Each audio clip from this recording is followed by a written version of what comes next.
Friends, ఈ రోజుల్లో మన టీవీలో వందల సీరియల్స్ వస్తున్నాయి. 'కార్తీక దీపం', 'గుప్పెడంత మనసు', 'బ్రహ్మముడి' ఇలా ఎన్నో సీరియల్స్ మనల్ని ఎంటర్‌టైన్ చేస్తున్నాయి. కానీ అసలు ఈ సీరియల్స్ ప్రవాహం ఎక్కడ మొదలైందో మీకు తెలుసా?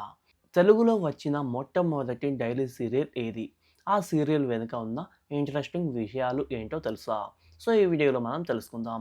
అంతకన్నా ముందు మీరు మన ఛానల్‌ని సబ్స్క్రైబ్ చేసుకొని పక్కనే ఉన్న గంట సింబల్‌ని నొక్కేసేయండి. ఇప్పుడు మనకు స్టార్ మా, జీ తెలుగు, జెమినీ అని బోలెడు ఛానల్స్ ఉన్నాయి. కానీ 90స్‌లలో మనకున్నది ఒకే ఒక్క ఛానల్. అదే దూరదర్శన్. అదే డీడీ యాదగిరి అని, సప్తగిరి అని. అప్పట్లో వారానికి ఒక్కసారి వచ్చే నాటకాలు ఉండేవి. కానీ రోజు మనల్ని టీవీల ముందు కట్టిపడేసే మొట్టమొదటి డైలీ సీరియల్ 'ఋతురాగాలు'. అవును ఫ్రెండ్స్, 1996లో మొదలైన 'ఋతురాగాలు' సీరియల్ తెలుగు టెలివిజన్ చరిత్రనే మార్చేసింది. దీని గురించి కొన్ని ఇంట్రెస్టింగ్ విషయాలు ఏంటంటే, ఈ సీరియల్‌ని డైరెక్ట్ చేసింది మంజులా నాయుడు గారు అండ్ బిందు నాయుడు గారు. వీళ్ళు తర్వాత 'మొగలి రేకులు', 'చక్రవాకం' లాంటి బ్లాక్ బస్టర్ సీరియల్స్‌ని తీశారు. కానీ వాటన్నింటికి పునాది మాత్రం ఈ 'ఋతురాగాలు'. ఈ సీరియల్ టైటిల్ సాంగ్ అప్పట్లో ఒక సెన్సేషన్. ఆ ట్యూన్ వినగానే జనం పనులు మానేసి టీవీల ముందు కూర్చునేవాళ్ళు. ఈ పాటను రాసింది సిరివెన్నెల సీతారామ శాస్త్రి గారు. కాగా మ్యూజిక్ ఇచ్చింది బంటి గారు.